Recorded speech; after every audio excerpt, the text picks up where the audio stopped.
AI platform engineering, AI infrastructure engineering is the hardest domain to be in right now. It's the hardest domain to be in right now.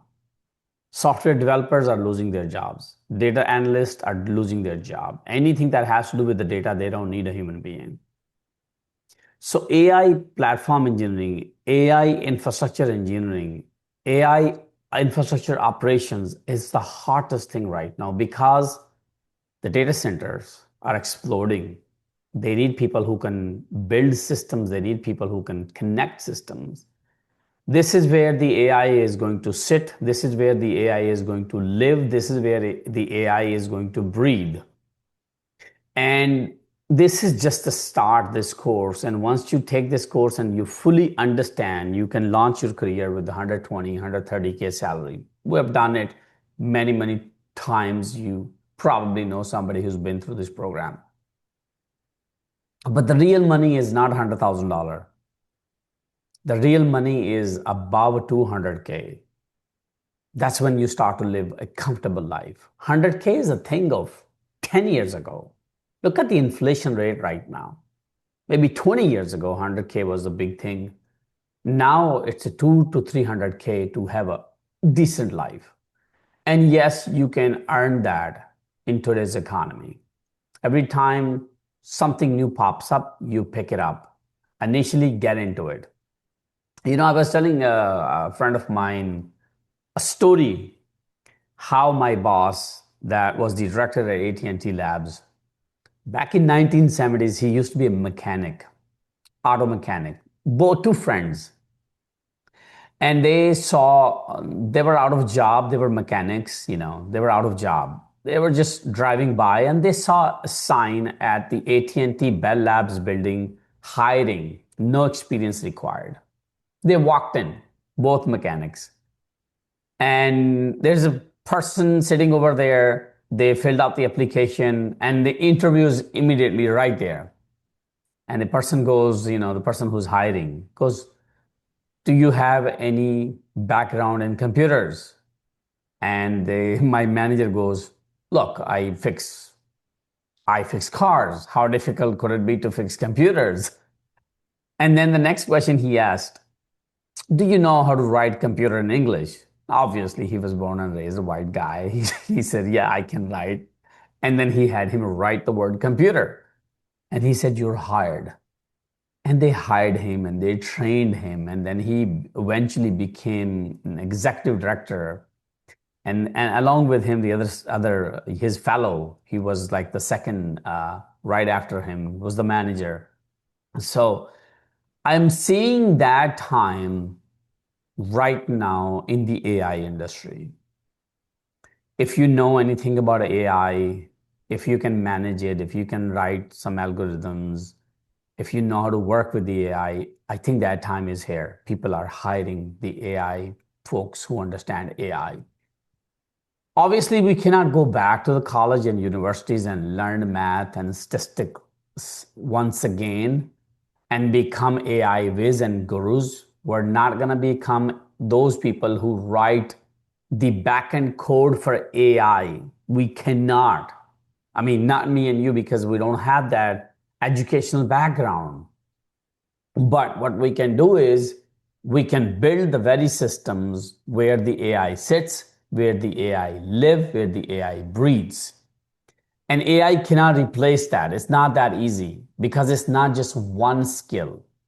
It involves working with bare metal servers, like I showed you. It involves working with the OS layer, which is the operating system, which is Red Hat Linux, which you're learning right now. I'm laying the foundations for you. It involves working with DevOps tools. It involves knowing networking. It's a multi-dimension. It's not just one skill. And the more AI grows, the more number of applications are going to grow. And where do the applications, the programs that you today use, where do they sit? Where do they live? Where do they breathe? They sit at the very end.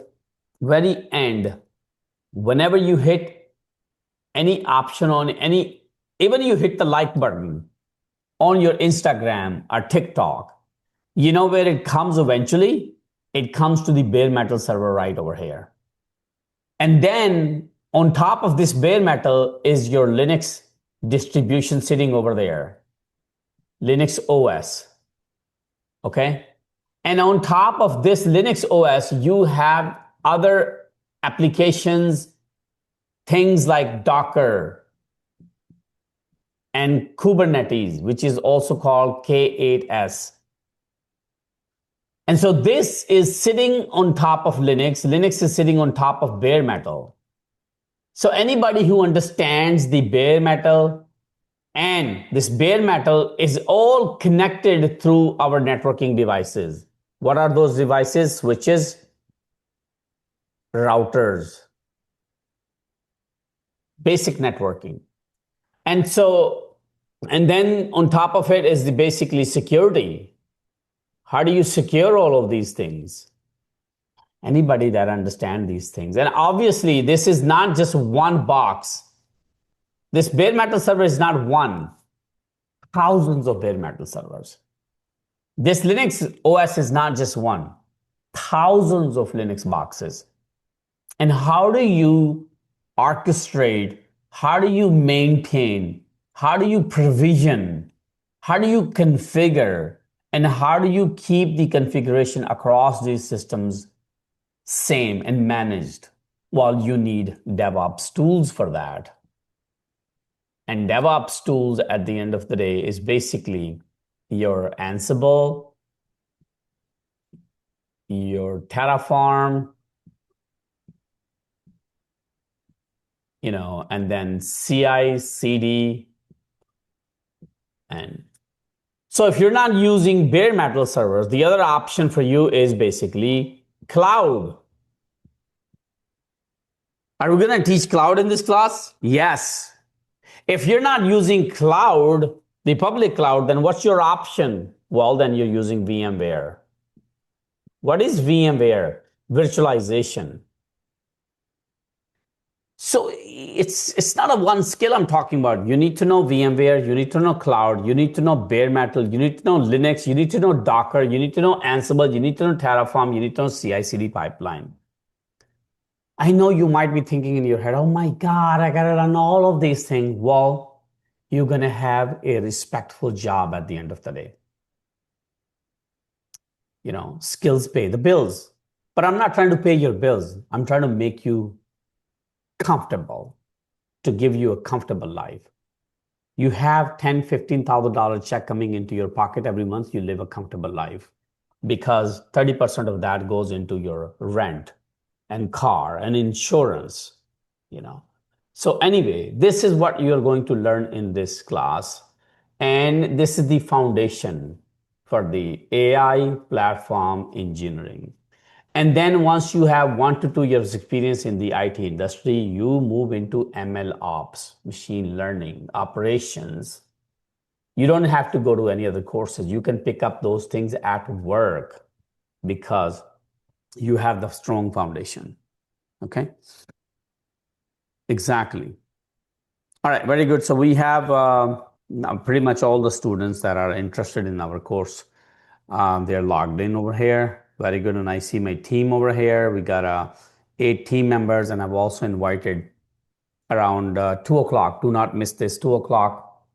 I'm going to have my whole team, all the mentors, and all of them, by the way, they're all my students. Nobody from outside. Okay. They've been with me for years. So the mentors are going to join around 2 o'clock. They're going to mention their stories. They're going to talk about their background. It's going to be about 30-minute session. And you will get to meet those people who will be helping you, what their background is. Okay. So I was just talking to my son this morning. He works for BlackRock. And they had a power outage. And their whole team was working to restore their main website and a lot of other things. And I was thinking to myself, how the hell AI is going to take over all of these things? It cannot, not anytime soon. I kid you not. Okay.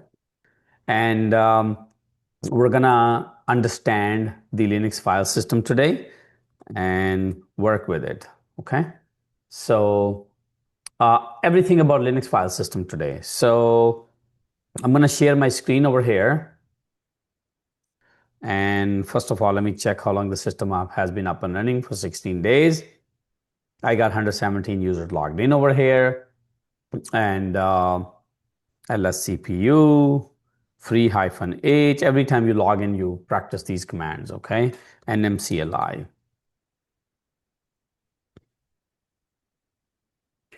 Let's talk about our journey so far. I started off by introducing you guys to the bare metal servers because at the end of the day, no matter you're working with cloud, virtualization, anything that you touch today, it boils down to just these boxes that are sitting in the data center. And cloud basically means you don't have to buy these servers. Somebody has bought them and they are going to rent the operating system. They are going to rent all the applications, the networking underneath it to you. So you don't have to buy your own servers. You simply buy the time on the server for 1 month, 6 months, 1 year, 5 years, 10 years, and they bill you for how much you use. And that's our bare metal layer. I already talked about that. Anything that you touch today comes down to the bare metal servers and the likelihood that it's running the Linux operating system on top of it. And we talked about how these boxes are connected to each other, the underlying networking. So there are thousands of these boxes in every organization and they're connected and they're working together. You know, when you are opening your Instagram page or TikTok, eventually you are interacting with these servers. Your data, your information is processed by these very servers, and they are connected through switches and routers in the enterprise networking, whether they are at a Facebook, Meta, Google, or any other company, banking company that you're working with. So they're pretty much because they are servers for the most time, 70% of the time they are running Linux operating system. And we also talked about the different Linux operating system types because Linux is open source. The reason it's open source is because Linus Torvalds did not like the idea to pay for the operating system. He had this philosophy: when you buy a hardware, laptop, desktop, or a server, you should be able to install the operating system for free. So he looked at the Unix operating system, how it functioned, what he liked about it, and then he created his own Linux kernel. He came up with the Linux kernel. He opened up the Linux kernel to the whole world and people started contributing. And that's how we came up with the Linux operating system, which is open source, which means you can look at the backend code, you can modify it, you can distribute it. Anybody can see the code. That's the philosophy of the open source. And that's one of the reasons Linux operating system is so popular, because it's getting improved every single day by millions of people. So that's why you see different companies adapting to Linux and other ecosystems, other technologies that come in open source form, because companies are always afraid, what if we start to buy a software, let's say from Microsoft, and we have a need to change something in that code? How are we going to make that code? How are we going to make that change? So they don't like that. They like open source. And then we talked about the Linux main components. And what are the two main components? Shell and kernel. We talked about how you, as a regular user, you basically input your commands into the shell. The shell passes on to the kernel. The kernel actually manages the hardware resources. It goes to the bare metal servers and it works with the hard drive, CPU, RAM, network card, power supply, whatever resources it needs to do whatever you want it to do. For example, every time you run the command uptime, It is you enter the uptime command into the shell, and then the shell passes on to the kernel. Kernel goes to the your bare metal server, and it looks at the CPU utilization. It looks at the load averages, and it basically looks at the hard drive as well, because it has to calculate the load average. It looks at all the resources, and then it basically feeds you back the information. So, and then we started getting into using Linux file system.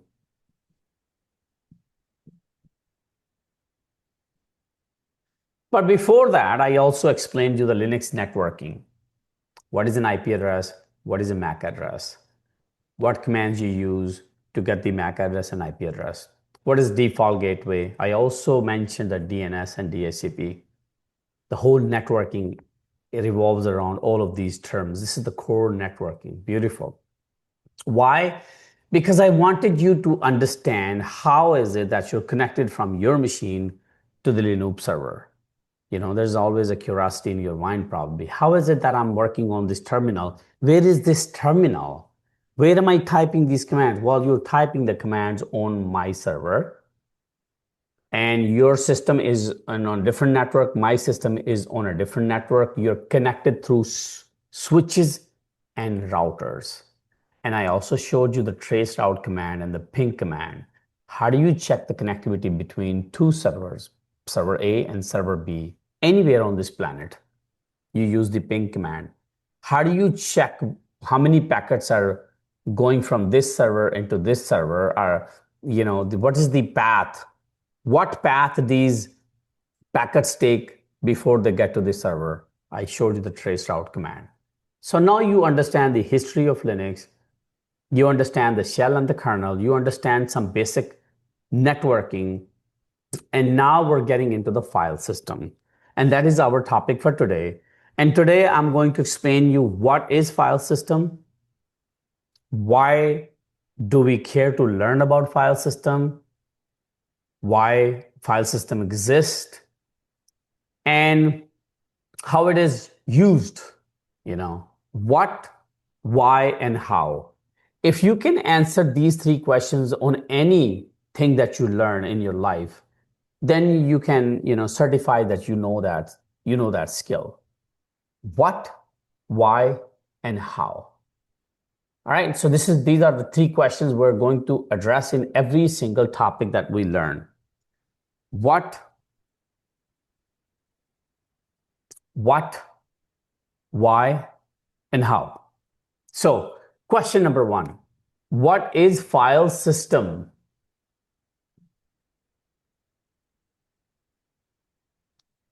What is file system? And the answer to that is, I want you guys to give me your answers. What is file system?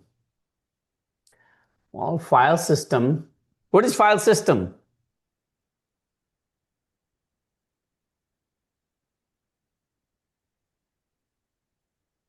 File system is basically ways to store and organize data on OS, operating system. It is the way to organize the data, store and organize the data. So we understand the question, we understand what is file system, we understand what it's a way to store data and organize the data on the OS, on the operating system. So now understand the background to this.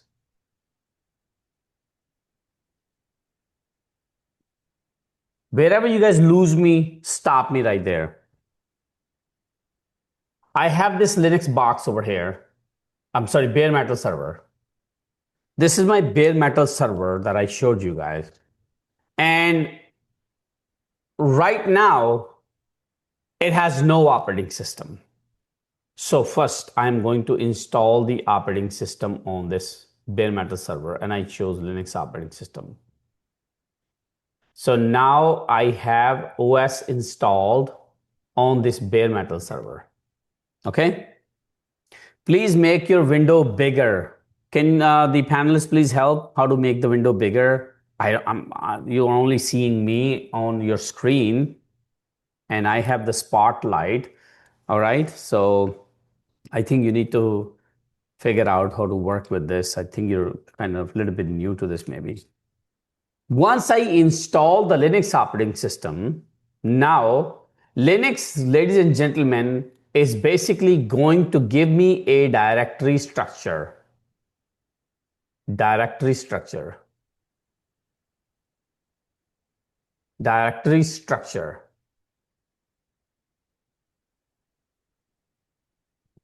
It's basically going to give me a bunch of folders. That's what is called directory structure. A file system. And the base of the file system basically allows me to store my files and organize them. Just like in your home, you have a closet, you have drawers. That's how you store and organize your things. So Linux, because you will be interacting with the Linux operating system as a system administrator, sometime you will be downloading certain programs. Sometimes you will be downloading maybe some videos. Sometimes you will have your personal data like your resume, your biography, your medical records.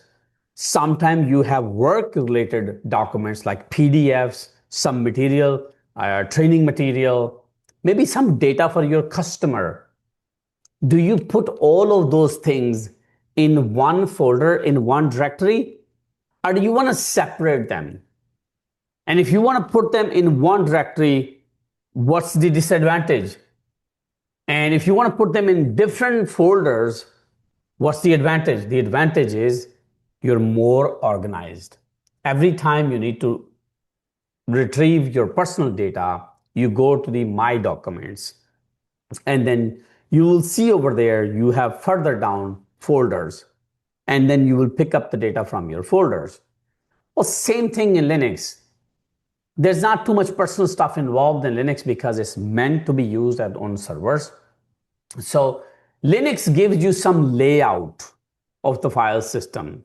It gives you some guidelines. It says, okay, you know what? I have created these directories for you already, and I want you to use these directories. And let's take a look at those directories, what those directories are, and what do they mean to us as regular users. Confusion in one. What is the confusion?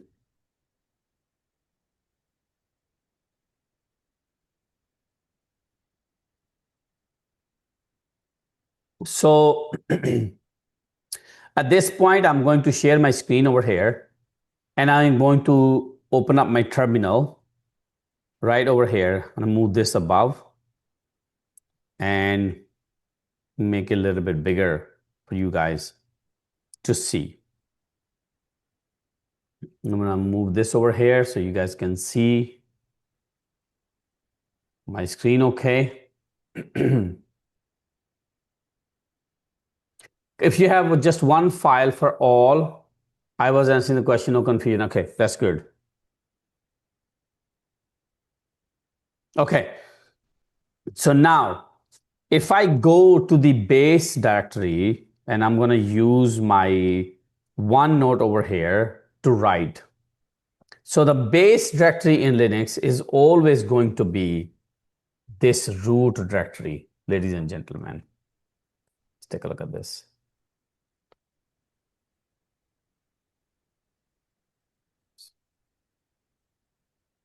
Root directory. Okay, let me go over here.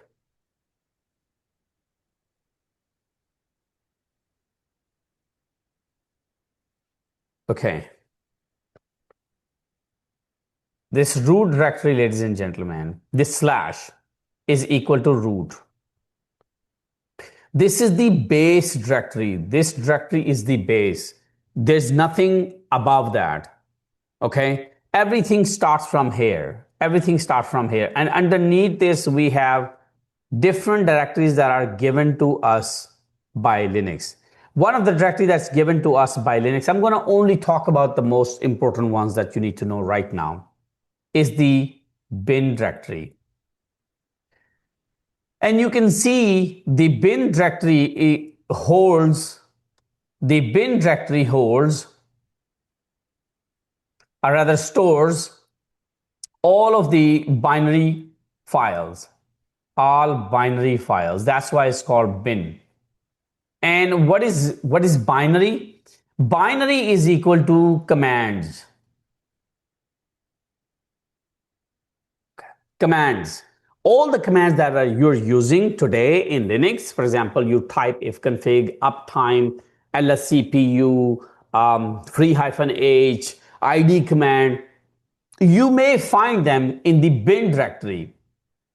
And there are some regular user commands like me and you. Well, you're a regular user. If you can use the command that you're typing and it does not give you any permission related issues, you are a regular user. The chances are that is found in the bin directory. So what I want to do right now is this. I'm going to open up this guy around here too. So there's no distraction for you guys. I want you guys to open up your terminal now. And now go to your terminal and go to the slash directory and type the command pwd. Pwd, you can call it present working directory or print working directory. One of the students told me they like print working directory because it makes sense to them. So when I use the cd command, which basically means change directory, I am going to see the slash directory. The slash, as you can see over here, is basically the base directory. And the cd command, ladies and gentlemen, allows me, so let's talk about this over here. See at the long side over here, cd command allows me to change directory.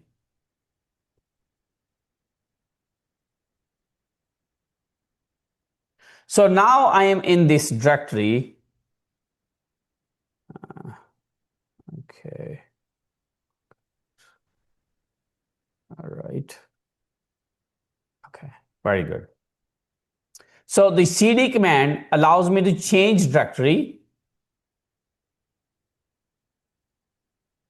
Every time I'm in a particular directory, for example, I am in this directory, root, and there are other directories in this directory, and I want to go to one of these directories, all I need to do is cd space, change directory space, this directory name, whatever this directory is. For example, this directory is A. I would put the A over here. Now I would land in this directory. Why am I putting B over there? Now I would be landing in this directory A. How do I check that I am in the A directory? I would type the pwd command, which means print working directory or present working directory, and then you will see the answer would be A. So every time you go into a directory and you want to see what's inside that directory, you type the command ls. So let's come back over here and practice these two commands. If you stay with me, and if you put your entire focus on this and you're not distracted by your phone, you're going to understand the basic file system operations. And if you understand this, in my opinion, this is the hardest thing to learn in Linux.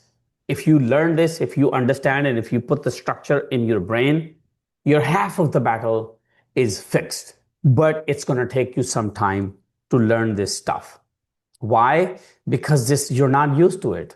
This is not your day-to-day stuff. It's a new concept for you because all you're doing is working with a terminal where everything you need to know, you need to do is through the command. And for every tiny step you do, you need to use the command. So here I am going to use the command pwd to print present working directory. And now I'm going to check ls. And now I can see that I have bin directory over here. along with other directories over here. So I'm going to go ahead and take a snipping tool over here, and I'm going to explain you one by one what these directories are. Okay? I'm going to explain you one by one what these directories are.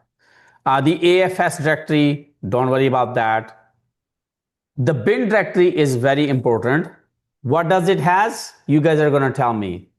It has all of the commands that are used by you. The commands that you're using, everyday command, every regular user commands. Oh, by the way, so if there is a bin, there is probably S bin too. Oh, right over here, there's a S bin. So if the bin directory is all the commands, what does the S stands for? System. System binaries, system commands. Commands that are used by super user, a root user who has all the privileges, who has all the power on Linux system, they are found in the S bin directory. So let's go to the bin directory first and check what's inside the bin directory. And then we're going to go into the S bin directory and then check what's in the S bin directory. And where are both of these directories found?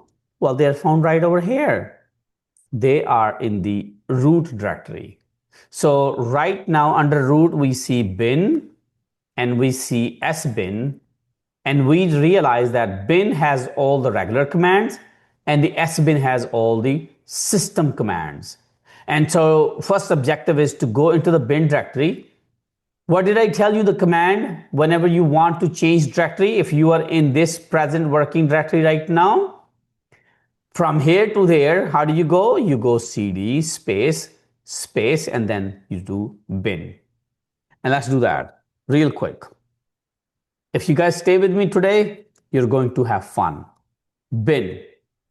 Now I am in the bin directory. How do I check on the system which directory I am in?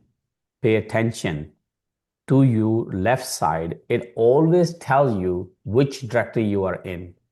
You are in bin right now, but you can always type the bin. What does this shows you over here? The bin, this over here. So understand the path right now. This is most important thing to understand the pathing. As you can see, the first directory, it shows you slash. So it is saying there is a slash directory. And then underneath the slash, it is saying that you are in one of this directory right over here. So under slash, it is saying that you are in bin. So there is one directory bin slash. You inside of that, there is another directory bin, and you are sitting in this bin directory right now. And now you want to see the bin directory's contents. What is inside this bin directory? What are other files and directories that are inside this bin directory? And by the way, directory in Linux is a folder in Windows. So let's go take a peek inside the bin directory. Okay, I'm going to go back to my terminal, and now I'm going to say ls. Oh, that's a lot of stuff that it threw on my screen over here. So that means these are all the regular commands that are found on my Linux system. So if you were the top-notch Linux guy that knew everything about Linux, then these are all the commands that you need to know. But in reality, you do not need to know every single command. Okay, there's help available. If you pay attention over here, my dear friend ls is also right here. You see the ls? Right here. ls command is right over there as well. You will see pwd over here too somewhere. Let's find the pwd over here. pwd. Did you guys see pwd over here somewhere? Right here. My friend pwd is right over here. So you see how you use the regular commands. They are found under the slash bin directory because bin stands for the binary. So we understand that. Now, I am in the bin directory. Somebody complained to one of my students and says, this guy talks too much. And can you please have him not talk too much and do the work? How many of you think that I talk too much and I don't teach you much? It's perfectly fine to say I don't have a tiny heart. Okay, so now let's type clear command will clear my screen and I can go all the way up there. Okay, now, here we go. I'm gonna make this a little bit bigger for you guys. Now, we are in the bin directory, but the goal is to go back to our directory /sbin. You are in bin right now, and you want to go to this directory sbin. They're both under root. They're both under slash. How would we go from this to this? How would we go that? This to this. Remember, you're in bin. Now you want to go to the sbin. How do you go? So you need to go, technically, let me get my OneNote over here. My OneNote over here. This is my playground. So you went to the root directory first, then you went to bin. Now there is also another directory under root called sbin. You are over here right now. You want to go here. So you need to go into the root directory. I circle so you guys know what this is. You want to go into this directory. So how do you change directory? What's the command that I gave you to change directory? Well, you can always go one step back with the cd ... You want to go from here to here, right? You want to go from here to here, right? So you go one step back, cd ... Another way you could do this is this. I'm going to teach you a little bit complicated stuff too. Bin, sbin. You are over here and you want to go over here, right? You can do this too. cd space /sbin. Because you know exactly where you're going. You can always type this and this will work for you. But if you are a visual person like me and who needs the understanding first, then you have to understand that you need to get out of the bin and then you need to go one step above and you need to be in this directory. For that, you're going to use the command cd because every time you want to change directory, you type cd and then you put two dots over there, ... two commas, two dots. And then you will go into the, not a comma, why did I say comma? Dot, periods, two dots. Then you go one step back and then you will land in the root directory. Let's do that real quick. I am in the bin directory. I want to go back, cd ... pwd. I am in the root right now. I can type ls command and then ls shows me that sbin is under the root directory right now. So I see sbin over here. It's right in front of my eyes over there. I can just say cd because cd command is used to change directory. I'm going to say cd sbin. Now I am over here and I type pwd to check and I am in sbin right now. I will type the ls command to list the contents. ls stands for the contents. I will type the ls command to list the contents of this directory. So I type ls and here are my system binaries. By now, you know there is a root. That's the base of the operating system. There's a directory underneath. When you install the Linux operating system, you get some default directories, default folders. And these are the default folders. If you go into the root over here, ls, these are all the default folders, ladies and gentlemen.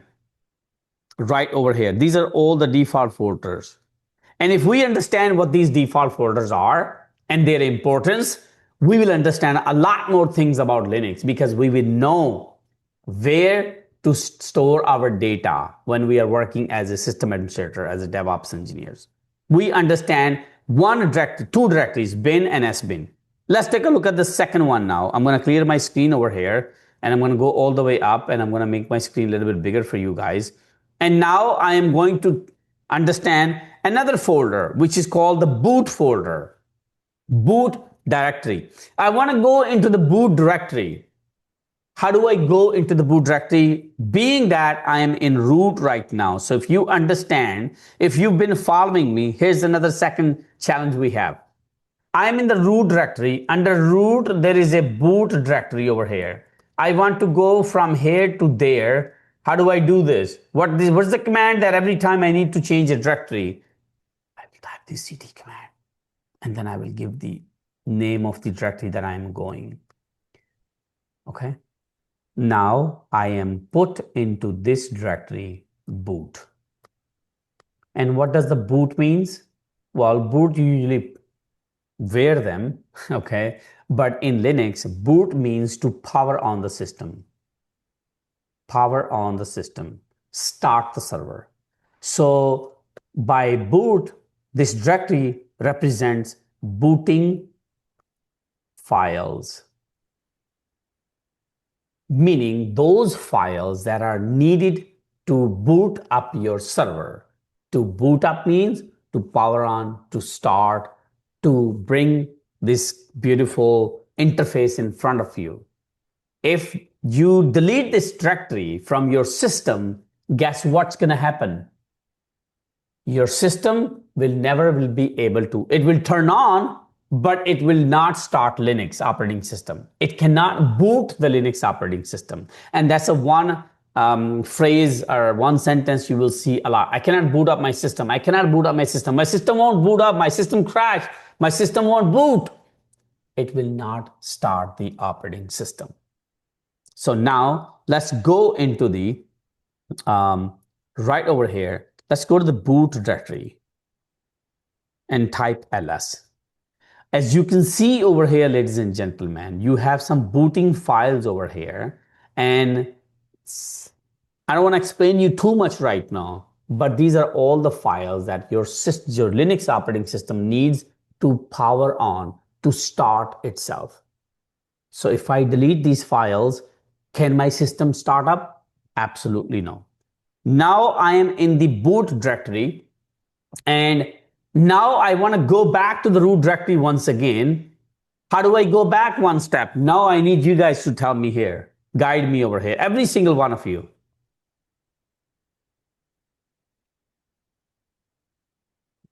cd ... Ladies and gentlemen, if you're giving me your undivided attention, and if you're practicing what I'm teaching you, there's no way you're not going to get this. If you still do not get this, then you need to practice. Okay. And maybe something that you're doing wrong on your end. Maybe you need to change your teacher 100%. Okay.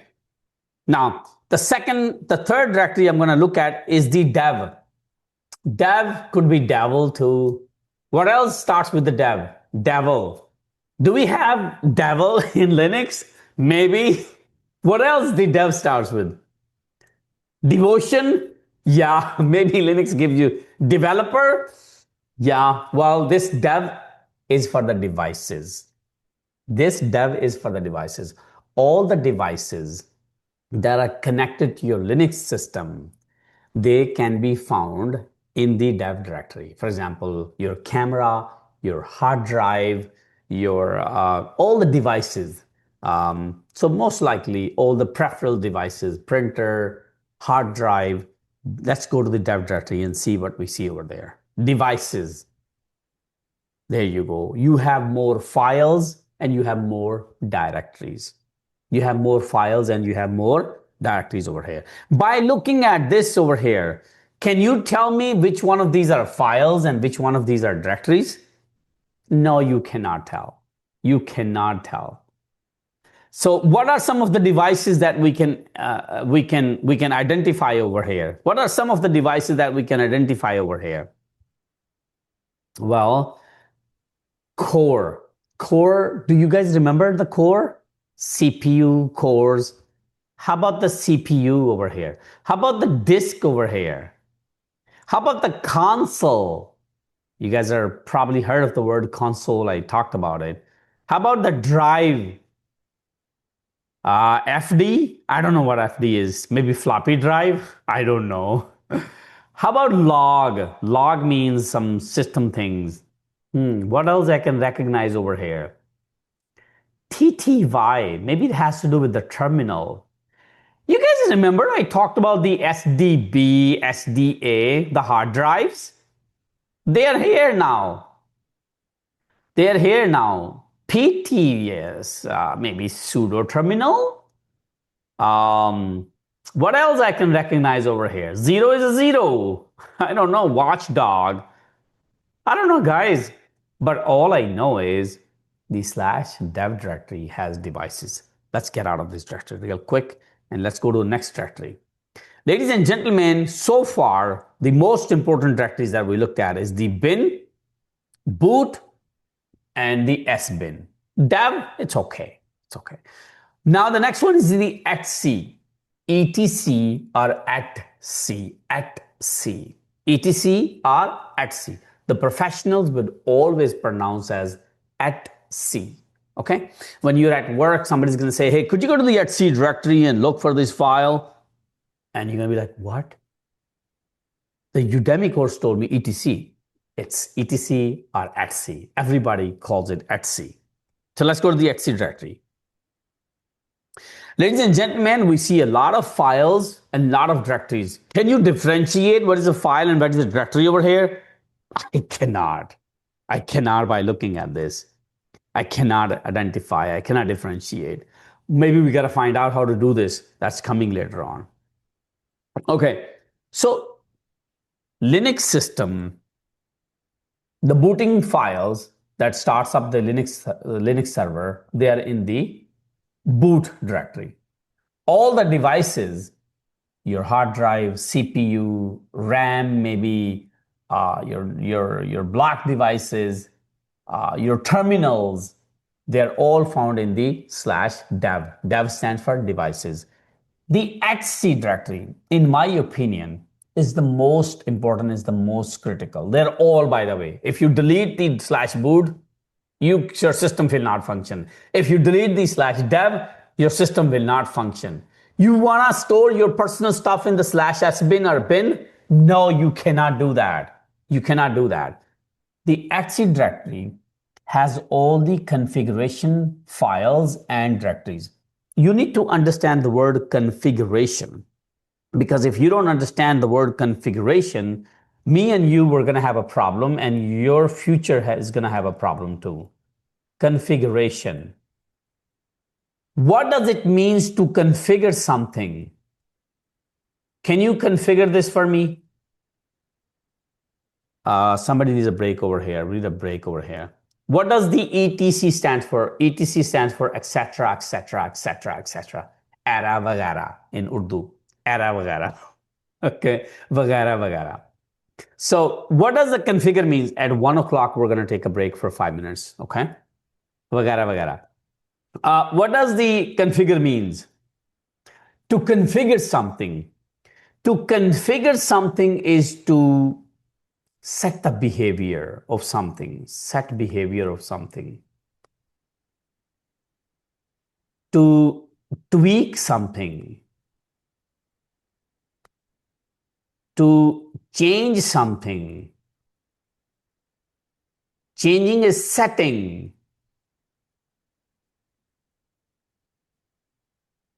Changing the behavior of the program. You know, when I was about to start my class, I had to configure my OBS. This right over here, this program that I'm using. It's a very complicated program. I had to configure this program. I had to give it a feeding camera. I had to give it the image that I want over there. And so that is called configuration. So Linux programs, Linux operating system needs some configuration. So all the configuration files, all the setting files of the operating system, the core settings For every program, they are stored in the etc directory, etc directory, the etc directory, etc means etc. Can you talk about the colors in the bin and the S bin? And a lot of questions about that.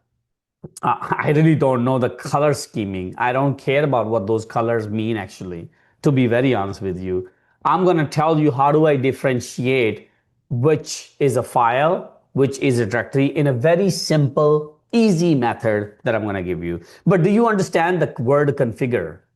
Configure means to change something. So operating system has a lot of configuration options, for example, who can log into the system, who will have privileges, who can reboot the system, what the time on the server should be, how many directories you can create, how many files you can open up, who can have this much resources, CPU, RAM. This is all configuration, the behavior of the system. You as a system administrator, you as a system engineer, you will have the power to configure your system the way you want it, the way your company wants it. If you are a bank, then you want to configure your system for the low latency applications. Yeah.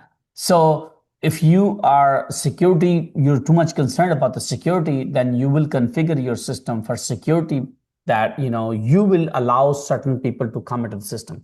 All of those files, configuration files, and their directories, they're all found under the etc directory.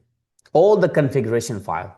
Everybody understand the configuration file, configuration directory, etc directory? So that's a beautiful thing if you understand this. So if you go into this directory, 1 o'clock, I said we'll take a 5 minutes break over here. If you come over here, ladies and gentlemen, you will see a lot of files, a lot of directories. We're not going to get into the settings over here because it's beyond our understanding right now, but you can see over here, network manager. You want to change the IP address of your server. That is also configuration. You want to change the name of your computer. Also a configuration change. Where would you find those files? In the etc directory. Let's move forward and learn the next directory name. So I'm in etc directory right now. How do I go one step back? How do I go one step back real quick? Okay. Now, PWD once again over here, ls to see what's there. So we covered the etc directory. Now we're going to talk about the home directory. All of the users that log into Linux system, their personal directories are found in the home folder or directory, which is found under the root. Now I want to go into the home, cd home, and I type ls to see the contents over here. And I see all of you guys that have account on this Linux server and you log in, your directory is all over here. And now you can go ahead and type ls over here and you can see one of your file directories over there. For me, it's right over here, Asad123. Okay. So all the users' home directories are found in the home directory or home folder, which is under the / under the home. The time is 1 o'clock. We come back exactly at 1:05.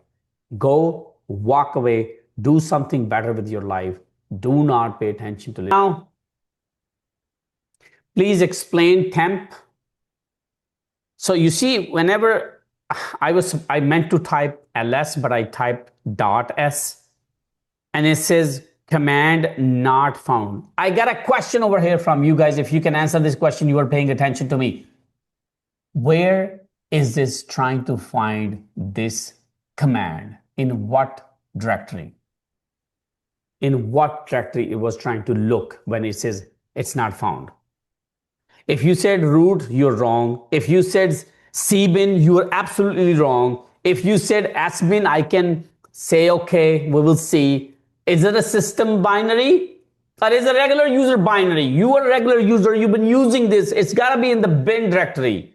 If you said bin, then you are perfect, kid. You're perfect match for this class over here, okay?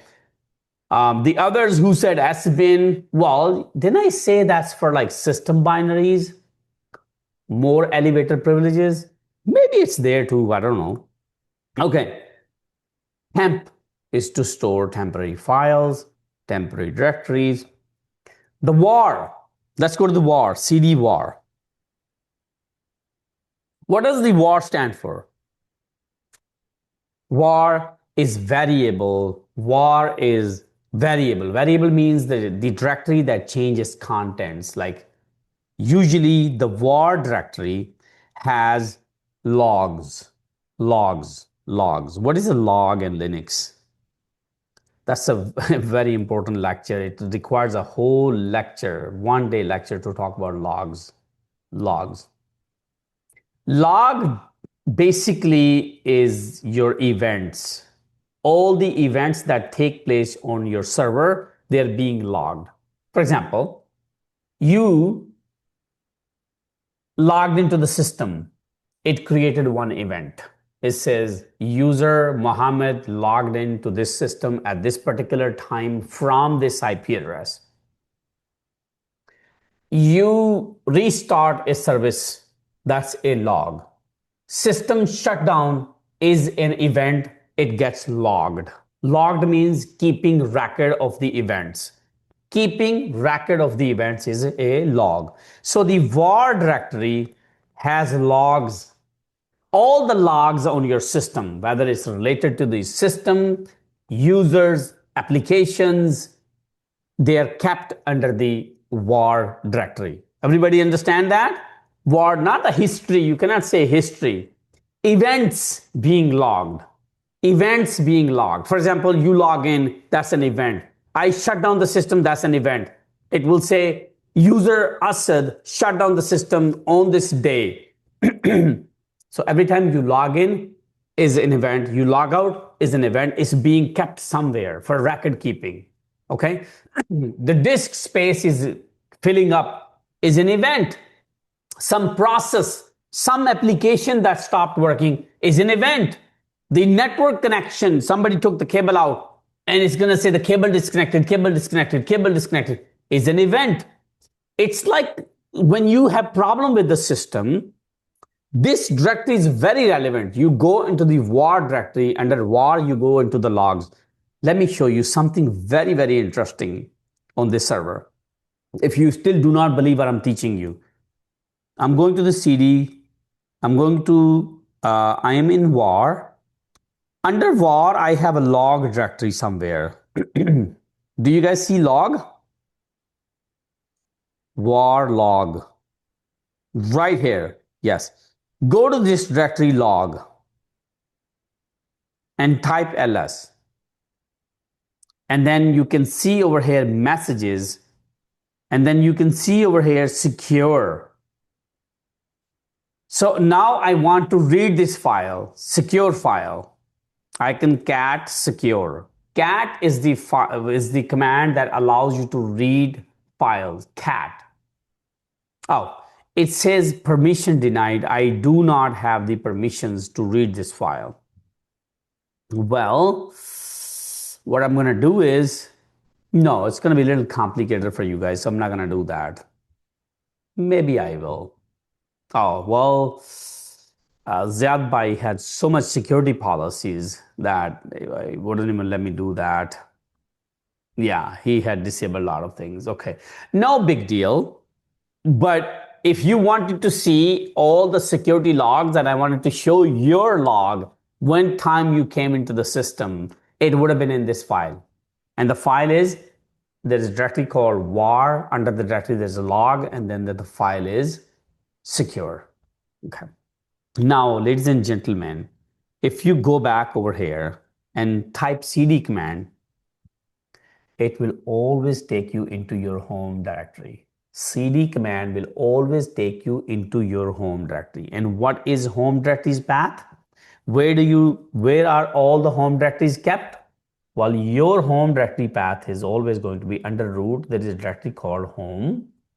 Under home, there is a directory by your name. For me, it's ASAD 123. And this is also my login name. Okay. If you want to know your login name, just take a look at this over here. This is your login name. If you don't know your login name, you type ID command. If you don't know your login name, you type who am I command, and then it shows you right over here your username. Your home directory will always be exactly like your username under the home folder. I feel like that girl's voice is echoing in my ears. You talk too much. He talks too much, non-stop. How am I supposed to teach you without talking? All right, this is what we're gonna do now. I'm not gonna talk, but you guys are gonna learn. Let's do this.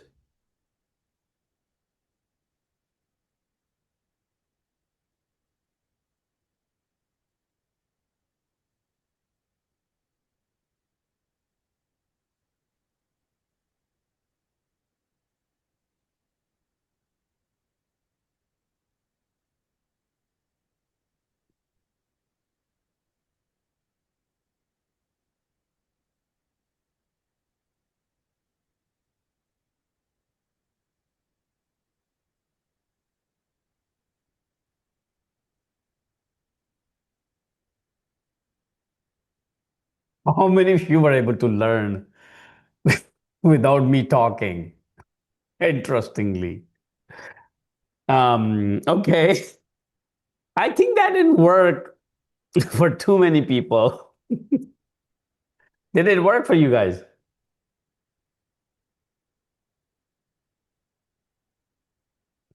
We cannot just all the time learn, learn, learn. You gotta have stories.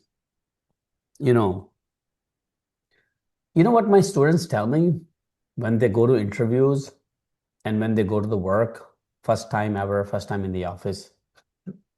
By me sharing my student stories with you, their interview experiences, you're creating connections in your brain, events in your brain, because it's always very your brain is so complicated. Somehow whatever you hear in the story form is going to stick in your brain for the long time, because it stores it differently than just the plain data that I'm giving you. The commands is different, it's treated differently. Story has some interesting aspect to it. There's a climax to it, right? So that's why your brain gets a little excited and stores it differently. I'm not a psychologist, I'm not a brain specialist, but I just think this is the way it works. I don't know, you guys correct me. ChatGPT can tell you or something, okay? But you remember the movie Slumdog Millionaire? You remember that kid sitting over there and he was answering questions to win $1 million or whatever he was playing in that game. He could recall all the questions that he was asking based on the events that took place in his life. That's how he was able to remember everything. And this is what I try to do to my students too. I try to organize all the information in your brain and I relate it to some event, to some story. Okay. So, for example, so my students tell me when they go to the work or when they're sitting in the interview seat and when somebody asks them the networking question or something, a slow server, they relate the information through the stories. So I remember telling one story to my students that one of my students, he was from Philadelphia. This is a very interesting story. He was from Philadelphia. He was a high school passed. He did a couple of years in Pakistan. Then he came over here. Then he did his GED and he didn't go to college. And then he had a big family, sisters, he had to get them married to, Desi saga. And then he just arrived in the country about 6 7 months ago. Somehow he founded me on somebody told him to take my free classes. He came to my free classes and then he paid for the program and then he graduated and now I'm trying to help him get a job. And then he wasn't picking up my calls, and at that time I used to get too personal with my students. I called him up. I said, what's your issue? I sent him a message through another kid. He called me. He said, I'm too embarrassed to tell you something about my life. I cannot continue hunting jobs. I cannot continue looking for jobs. And I said, why? He goes, brother, I'm going to be honest with you. My father died. I don't have anybody in my home. I work, my mother work, but I want to retire my mother as soon as possible. So I'm trying to work. I said, what do you currently do? He said, I am a pizza delivery guy. I said, how the hell are you going to retire your mother by delivering a pizza? You can do this for the next 30 years. You don't have education. You didn't go to school. You don't have a bachelor's degree. There's no way you can help your mom. I want to help you and I want to help your mom as well. He said, how?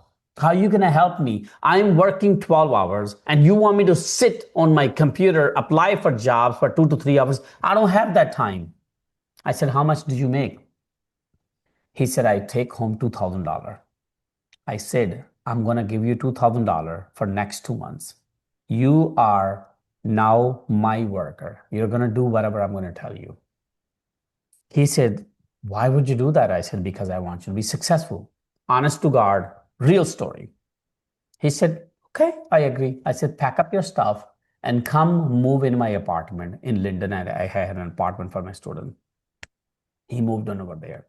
I used to assign him work every single day. I said, 9 to 5, you're working. The day you do not work, I do not pay you. Okay. $2,000 we divided among 30 days. I said, fine. 9 to 5, he used to sit, study. He used to do all the things. He used to revise and he used to apply for jobs. After 6 months, 6 weeks, he went to the interview. I trained him really well. And he goes over there and he walks in, the manager greets him, the team comes, and the team is sitting over there and they make him sit on a desk and they put a computer in front of him. And they say, we want you to, help us out. We want to know your knowledge. This barely happens, but it can happen sometime. He takes the keyboard and he goes, okay, go ahead. So I gave you this system. I want you to tell me every single thing that you can tell me about the system. I want to know how well you will read the system. Well, let's start with what I taught you so far. What would you say to this manager who has put you in this spot?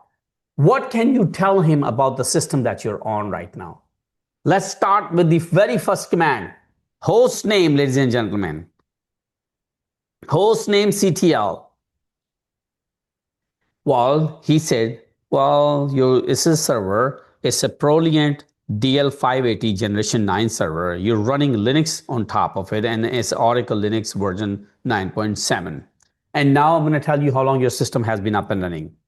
He said, your system has been up and running for 16 days. There are 117 people logged in. And the load average is this in 1 minute, 5 minutes, and 16 minutes. Now, let me tell you about your CPU, LS CPU. You are using 144 cores over here. This is your Intel Xeon processor.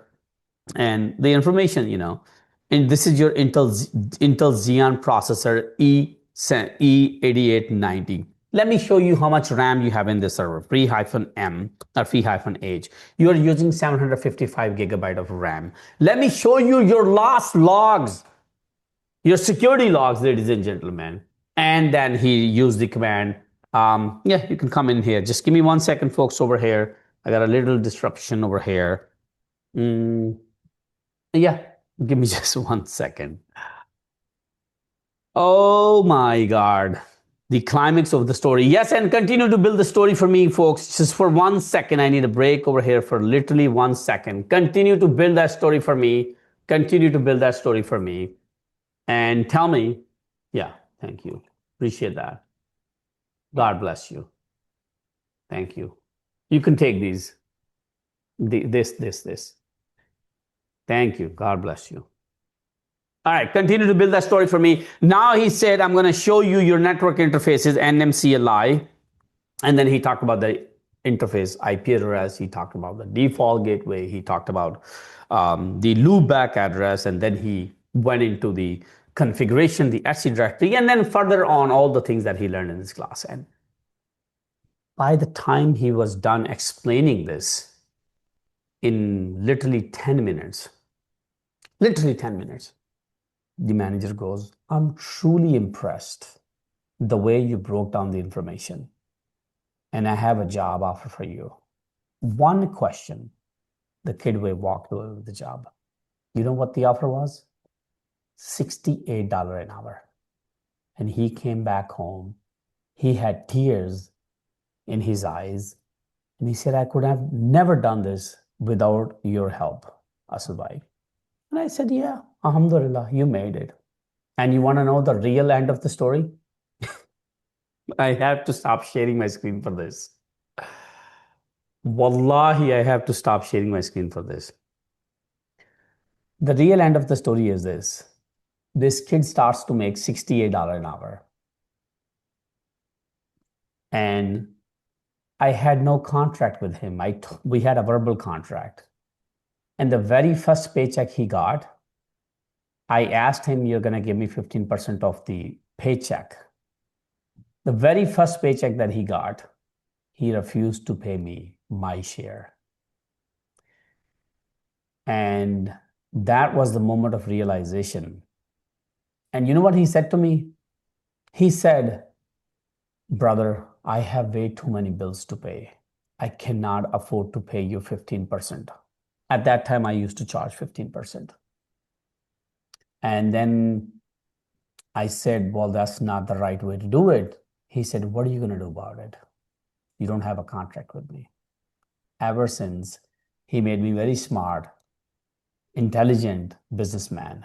I have growth mindset. I don't cry about things. I find ways to improve myself. So stories, ladies and gentlemen, they are going to help you on your interviews, you like it or not.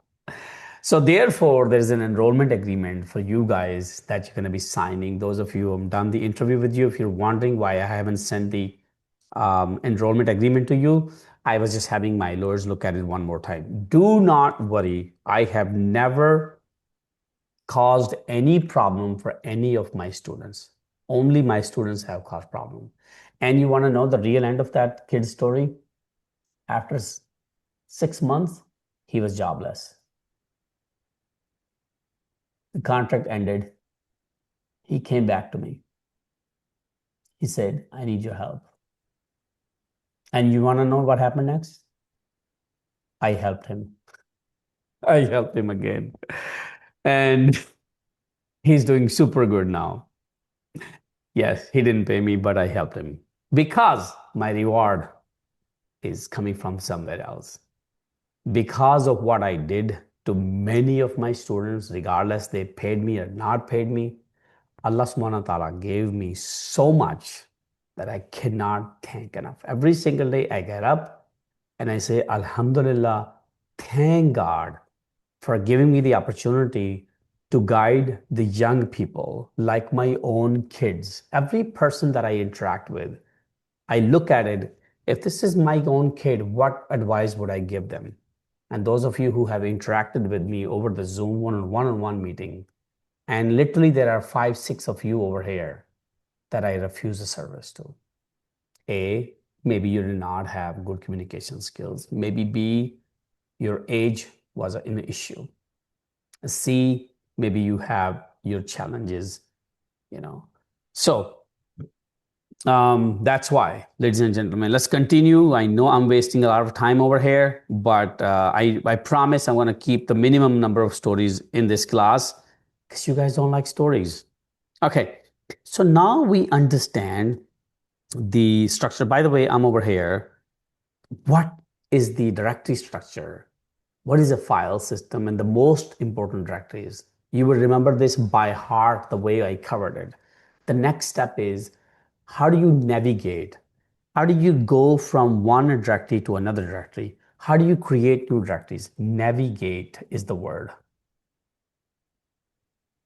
Do you know how to navigate the file system? Navigation, file system navigation. This is the right terminology. Yes, I know how to navigate the file system. So the commands that we're going to be learning in next 1 hour or 1.5 hours is basically mkdir. We're going to be learning touch. We're going to be learning rm. We're going to be learning rmdir. We're going to be learning mv. We're going to be learning cp. And we're going to see if we can cover all of these commands.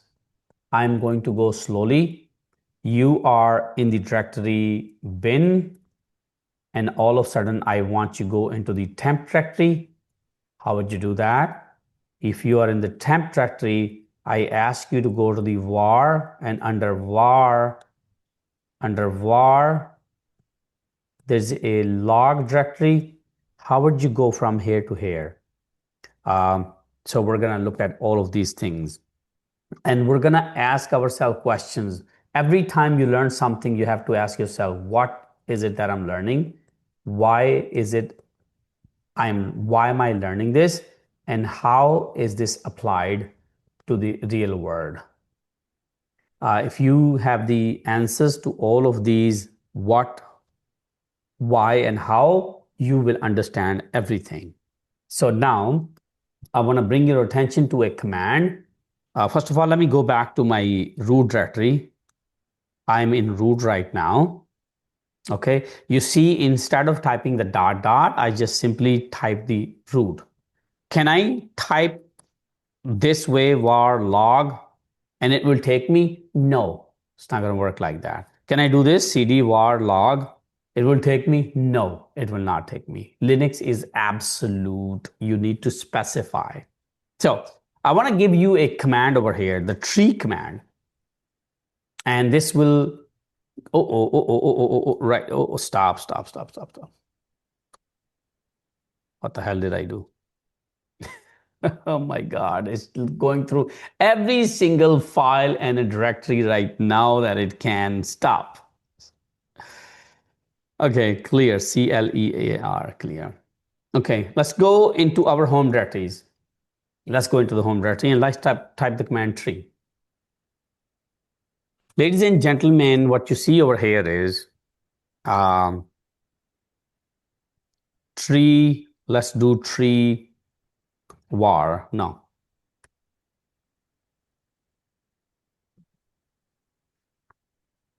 Even that's too much for you guys. Which file system can I pick? Okay, tree boot. Oh, okay. Okay, as you can see over here, ladies and gentlemen, I just did tree boot.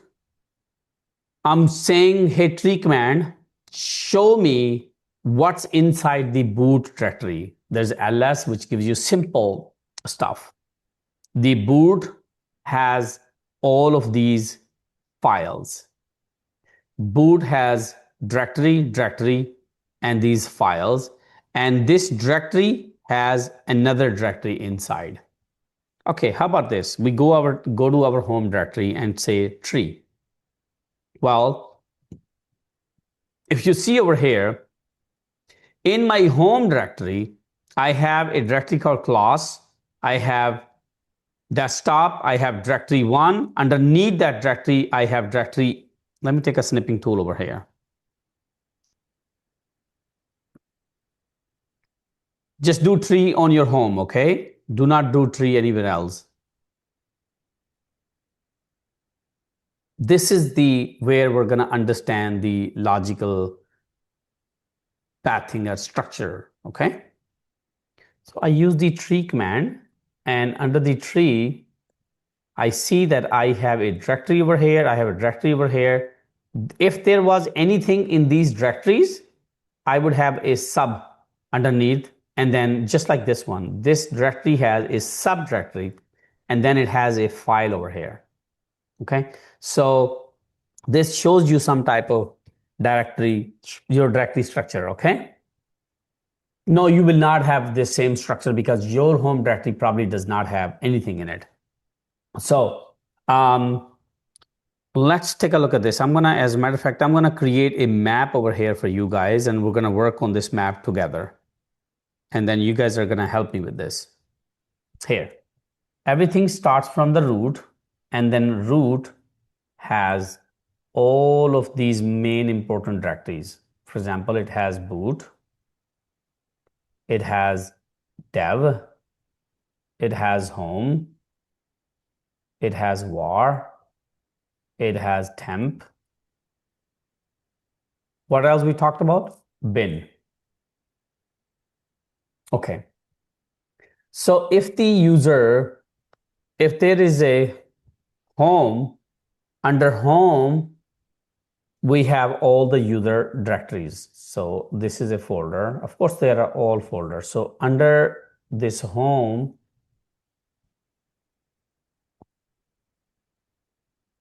okay, under home, we have all of you guys over here. Everybody understands so far what I'm doing over here, right? Under home, I'm expanding the home. Okay, under home, I have my username, Asad, and probably all of you guys over here. I have Ali. Who else I have? I see over here. I see Raza. By the way, shout out to Raza. He's the top student in my class so far. He's the most active one. And then there is a Daniel. He's the most active one too. Let me take a pulse once more. I just like to give a shout out of these people because they're working so damn hard over here. Shout out to all of these right over here. Sammy Saleh, Jenny Salman, I had the pleasure meeting her yesterday. Raza, I had a pleasure meeting yesterday. Said Anwar, I had a pleasure meeting yesterday. Nazmin, I don't know. Daniel, I had a pleasure meeting you yesterday, and you call me uncle. I'm never gonna forget this, and I'm never gonna forgive you for this mistake that you made. David, I had a pleasure meeting you.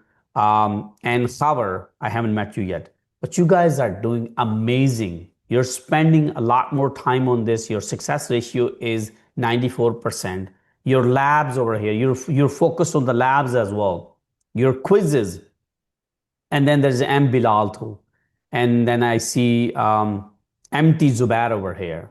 So, when you guys are in the paid program and you guys log into the LMS system, we're going to compare every student. I create a very competitive environment.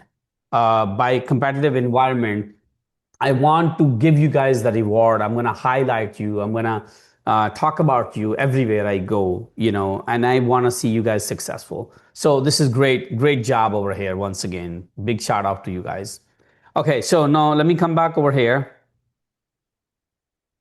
Raza is over here. Now, if Asad has a different folders under his home directory, and let's say he has a bunch of different folders, he has a folder called projects. He has a folder called class. He has a folder called interviews. He has a folder called PowerPoints, PPTs, okay? And all of these folders may have different folders inside of them. PowerPoint has week 1, it has week 2, it has week 3 folders, directories. Okay, interviews has all of my student names who has interviews, student A, student B, student C, student D, and these are also directories too. And then I'm going to keep it over here for now. How can I reach this graph? No, don't worry, we're going to do this together, okay? Where can I set up one-on-one meeting? Well, we talked about it. You send an email, class 2026 at linoob.com. You say, I want to consult with Asad about my future goals.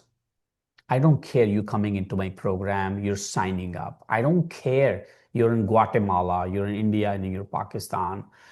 You can still get the consultation from me, okay? But I am focused on the people in North America and in Europe because I understand the market a lot better than India and Pakistan and different countries. One of my students, she's from UK, young girl, 21 years old. She has a certification last year too. Oh my God, it gives me so much happiness. She just got an offer, amazing offers being in UK, so we help people in Europe and North America. Now, let's talk about over here, pathing wise over here. If I am over here, ladies and gentlemen, I am in this directory right now, right here, and I want to go to the directory Raza. I want you guys to give me the path to Raza. I want to come over here at one point, right here. So where would that logical path would be? Can I put the path over here, starting with, read with me, starting the first point over here, first directory starts from root. The second directory is home, which is under root. And then the third directory is Raza. And I put Raza over here. Okay. Now, I don't care what directory I am in. I really don't care. I can always type the command cd and I can go into this directory. I don't care where I am. So let's understand what is happening over here. Let's demystify this. Slash is the base of the file system, the first directory which is always going to be there. It's my first directory over here. This is my first directory. Underneath this first directory, I have the second directory which is called home. This directory exists under home. That's why, what did I do here? Okay. Home. Oh, it's typing it for me somehow. I did something over here. I think I added a note or something. Oh, this is the text. Oh, I see. Nice. Okay, let's do this. So this directory exists. This directory exists underneath this directory. So far is so good. It's making sense. This directory exists. This directory is underneath this directory that exists. The problem starts when you go into the next directory. This is where the problem starts. This separation, this is where people get confused. What is this separation point for? Well, this is actually a logical separation. It is saying that under home, I have another directory which is called Raza. This is not a directory. This is a separation point over here. Separation symbol, you can say, the slash, and that's how it's read. It's read slash. Okay, so now I'm going to give you where I want to go, and you guys will give me the path to that directory. I want you guys to take me to week 1. Give me the path to that directory. Start from the very first directory, which is right over here. Where does it go? Yeah. So let's go. It goes PPT. PPT is in the Asad. Asad is in the home. Oh, beautiful. Beautiful. So let's start from the root. Under root, I have home. Under home, I have Asad. Under Asad, I have this directory, PPT. And under PPT, I have week 1. Is this difficult to understand? Is this stuff difficult to understand? Okay.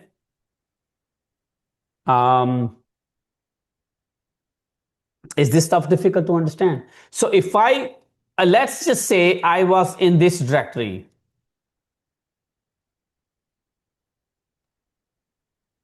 And now I want to go into this directory. What do I have to type in front of this? All I gotta do is just put the goddamn this over here.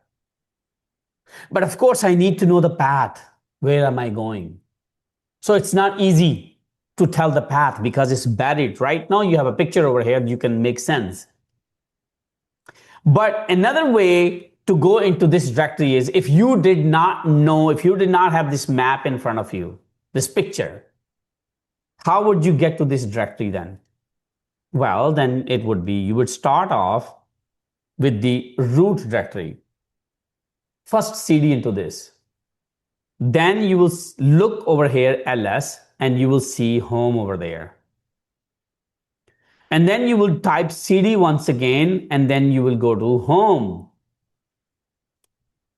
By the way, if you typed over here, yeah, that's okay. So you would type home.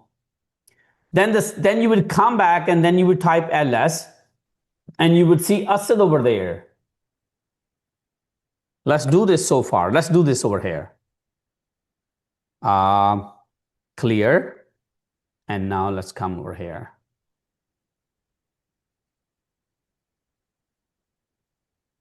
Come over here. Right here. pwd. Let's go to first directory, cd. You see how I did the cd slash? And it took me from here to all the way here. Because I specified where I want to go exactly. Can I say cd temp? Will this work? Oh my God. Yeah, it will work. Hold on. But let's say I'm back to my home directory now. Okay. I'm in /home/s123. Ikra, can you please bring all the team members from the Linux team, all the mentors, and make them panelists? Okay. So now, can I go from here all the way into temp directory, which is under root? Well, it's under root. So if you say this, it makes sense. I'm there now, right? From this, if I want to go back to my home directory, what do I type? Some people say you type cd home. Some people say you type cd home. I love this. Some people say that cd home. You know what does this mean? This means right over here. This means that you are, if you're losing me, let me know. You are in /home/Asad123. And when you are over here and you type cd home, you know what you're saying? You are saying under this directory, there is something called home directory, and you are going into that home. Wrong. Wrong. Home is under slash. And under slash, if you want to go to /home, then you type cd/home. I don't know if you're following me or not, but it's going to take you some time to understand this. But let's go ahead and create a directory structure. Let's go to our home directory. pwd, ls. Let's create a directory. First of all, I'm going to delete this directory class 2026, rmdir class 2026, ls. So now you learned a command rmdir. All I had to do was rmdir and then the space and then class 2026. I deleted this directory. I wiped it out, wiped it off completely. Now I'm going to create another directory over here, mkdir. Let's call it a different directory name over here. What you guys are saying over here? Somebody say Linux server is slowing down over here. Can I type the uptime? My Linux server is not slowing down. Take a look at the uptime over it. 1 minute, in the 1 minute, the load average is 1. You know how much this load average can go before it starts to get busy? Tell me how far it can go. Tell me how far it has to go before it actually gets busy. 144. You know why? Because I have 144 cores in this server. Okay? So now come back over here. If you are not able to run your rmdir command because you did not have that directory, you have to look if you had that directory or not. I have this directory dir1. I want to remove this directory. I'm going to do rm dir1. Oh, it says the directory is not empty. I have stuff in it. Let me go and look into this. cd dir1 and pwd ls. Oh, I have dir-1 in there. So do I have to delete this before I delete this one? No, I can just come out of this one step back, and I can simply use the command rm hyphen rf. R means recursively, remove it. Recursive means whatever is inside the directory, delete that. If that directory has anything inside it, delete it. Recursively, one after another, delete everything. Very dangerous command, by the way. And I have a story to tell you about the rm-rf from my student, but I'm not going to share that story with you guys because you're going to say you talk too much and you give me too much stories. So no more stories for you guys. rm-rf. What am I trying to delete over here? Directory 1. pwd. I have deleted that directory. Let me also delete this one. Test-new. rmdir test-new. It says it's not empty. So I'm going to use rm-rf test-new.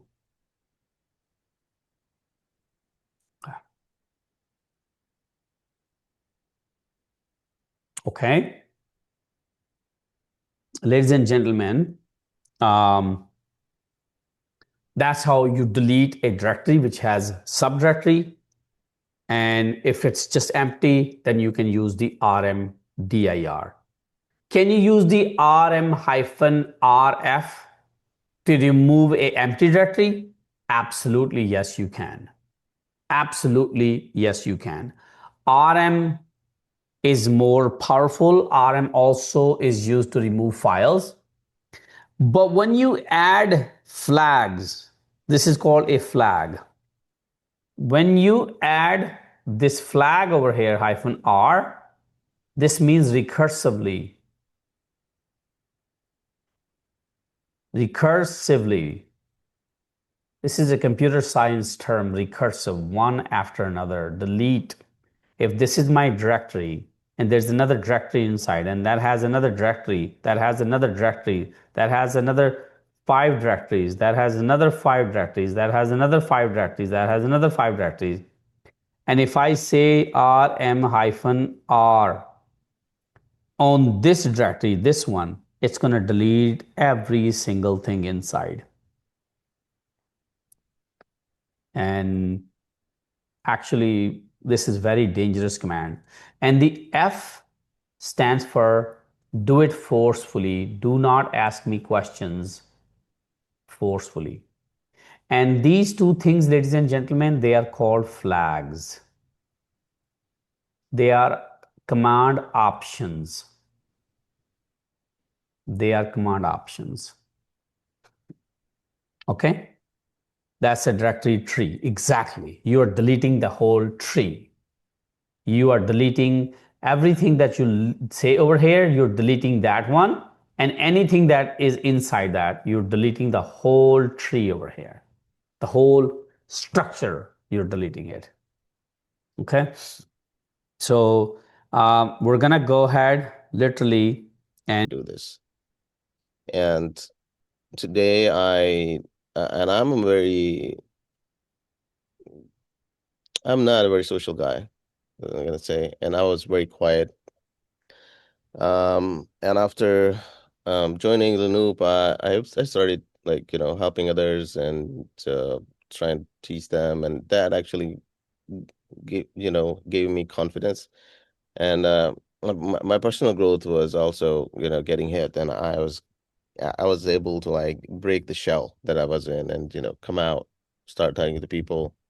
getting better, and not have that anxiety when you go in a lot, in in a group or in a crowd. And now I can't stand anywhere in front of any amount of people and talk about anything. It's not because of, like, my confidence. It's all because I was given a chance and I took it, and I was told that you should do it, and I did not doubt it. It's just that simple, right? I mean, Mashallah. there are tons of stories, but I think we are short on time, so I would say all Okay, of you best of luck in your journey, and we would like to and love to see you on the other side. Right. definitely. Thank you. Thank you, Ziad Bhai. Thank you for that introduction. Appreciate that. I'm going to